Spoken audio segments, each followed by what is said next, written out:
અને જુનાગઢ જો સૂતું રહેશે, ઓલો ગિરિયો ને હરિયો ઠોકી બેહાડશે. હમણાં મને ખબર પડી ઓલો ગિરિયો કે આખું ઘર ટિકિટ માંગવા આવી ગયું. એટલે આ જાગો જુનાગઢ વાળાઓ, જાગો.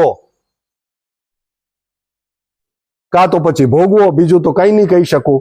હું તો સનાતન અને ધર્મ માટે, ગિરનાર માટે લડવાનો છું, લડવાનો જ છું.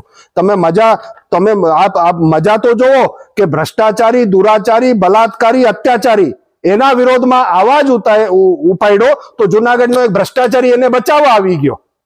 ગજબ છે ભાઈ, આખી ગેંગ બની ગઈ છે. पता और एक बेवकूफ यहाँ पर चालू हो गया મહેશગીરીના કરમ અને પાપ અને અલ્યા ડોબા તું વાત કરે છે કરમની, તું ધર્મની કરમની વાત કરે. ગજબ છે હો ભાઈ, આખું ઘર ટિકિટ માંગવા આવી ગયું. હું તો ભાજપને કહીશ, બીજા ઘણા સારા લુવાણા ગાતીમાં ઘણા સારા ઉમેદવાર છે, જુનાગઢને આનાથી મુક્ત કરો. લુહાણા જ્ઞાતિમાં ખરેખર ઘણા જલારામ બાપાના સિદ્ધાંતોને માનવાવાળા ખરેખર ઘણા સારા લુહાણા જ્ઞાતિમાં લોકો છે. આ બધું બંધ કરો, આ ભ્રષ્ટ વ્યવસ્થા બહારથી આવીને પાપ અહીંયા લઈ આવ્યો છે. હવે ગાંડો છે યાર ગિરીશભાઈ, હાવ ગાંડો. મેં કીધું ને કે એક બરાત, આ બધાના બેના ધંધા હારે હાલતા હશે. આ તમે જો ને પપ્પીઓ લેતા લેતા એમના ફોટો તમે જોયા હશે, કેવા ઓલા છાપેલા છે. હવે વિચાર કરો કે સાધુ મહાત્મા અખાડા, એની સાથે કોઈ ગિરીશ કોટેચાને અખાડોનો પણ નથી ખબર, અને આ બહિષ્કારના વાત ઉપર જ્ઞાન આપતો હતો.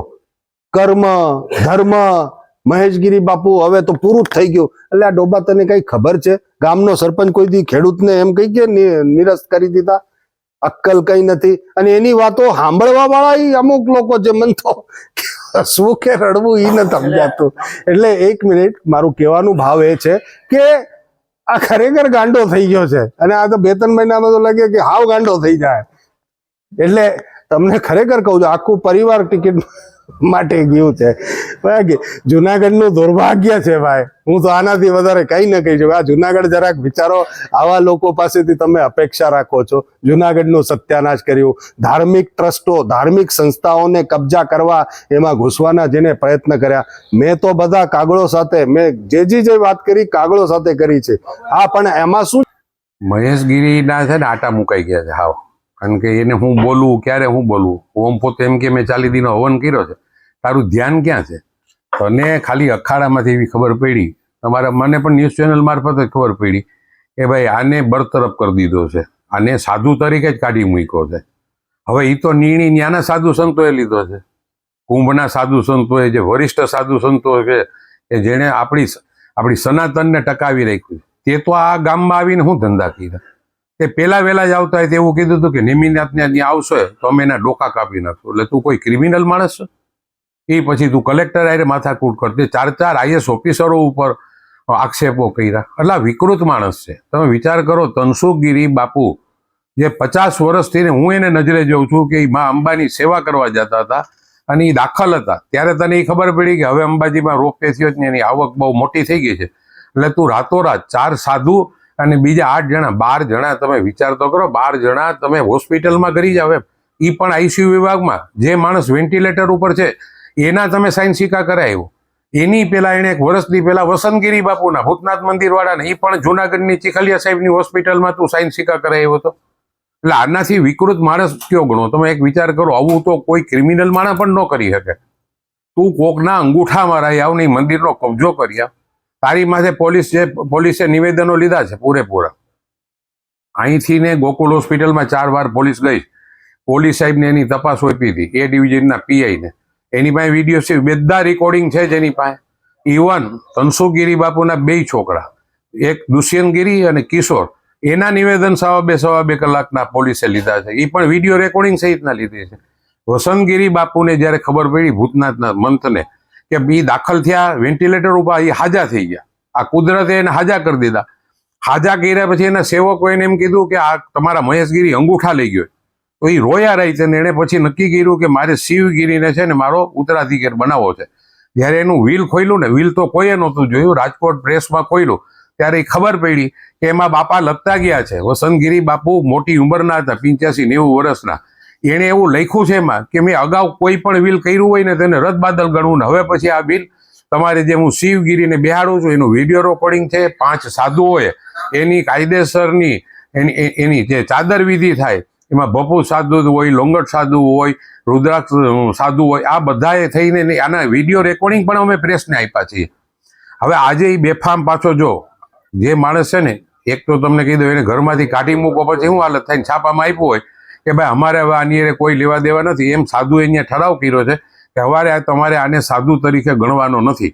હવે એ નિર્ણય તો એની અલગ સામ્રાજ્ય હોય છે. સનાતનની અંદર જેટલા અખાડા છે એની અંદર બધા પોતપોતાના મહામંડલેશ્વર તરીકે હોય.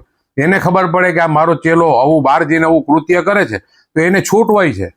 હવે આ તો બધાને દબાવે કે હું તમારા ચીઠા ખોલ નાખીશ. અરે પણ ખોલને તને ના કોણ પાડે છે? તું ચીઠા ખોલી નાખ. કોક તારા રૂમમાં પત્રકાર બોલે તો પત્રકારને તું નીચ કહેવા મળ, પત્રકારોને તું ચેલેન્જ ફેંકવા મળ.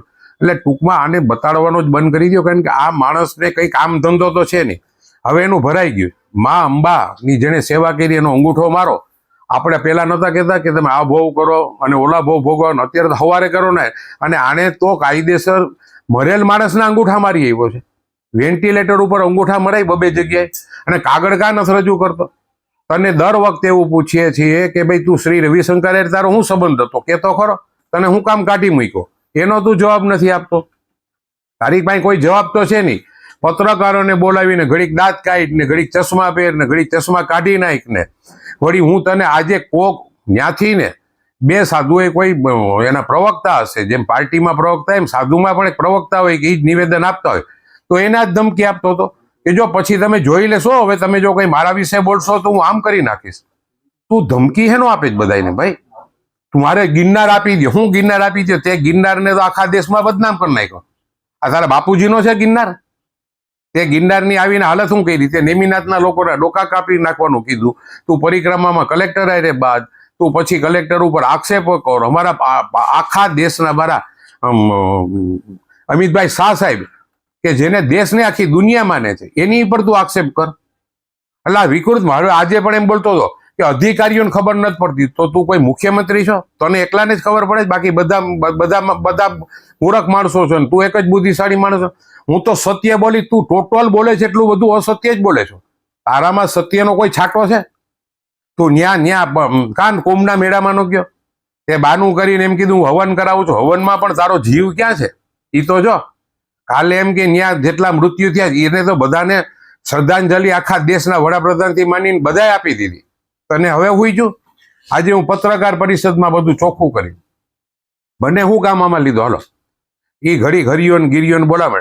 હું તો ગિરીશ કોટેચા જ છું. સાંભળ, તને તારી જ્ઞાના જે સાધુ સંતો છે ને, આખા દેશના સાધુ સંતોએ તારું નામ હરિગીરીમાંથી ને ભાઈ મહેશગીરીમાંથી ને હવે તારું નામ મહેશિયો કરી નાખ્યું છે.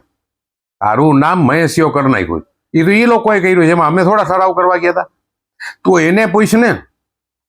વરિષ્ઠ સંત હરિગીરી બાપુની યારે તમે જોડાયેલા છે. અરે ભાઈ અમે ભવનાથમાં આટલા શિવરાત્રીના મેળા કરતા હોઈએ, આટલા 27 વર્ષ તેને નગરપાલિકામાં ઉપપ્રમુખ રહ્યા, ડેપ્યુટી મેયર, ત્યારે મેળા હસ્તક જેટલા સંતો આવે ને પગે લાગવાનું મન થાય. એ તો એનું કૃત્ય કરીને વયા જાય છે, પણ તે જે પાપ લીલા કરી જ ને હવે તારો ભાંડો ફૂટી ગયો. આ કુંભના મેળા પછી તારે આસારામની ભેગું જ જવાનું છે.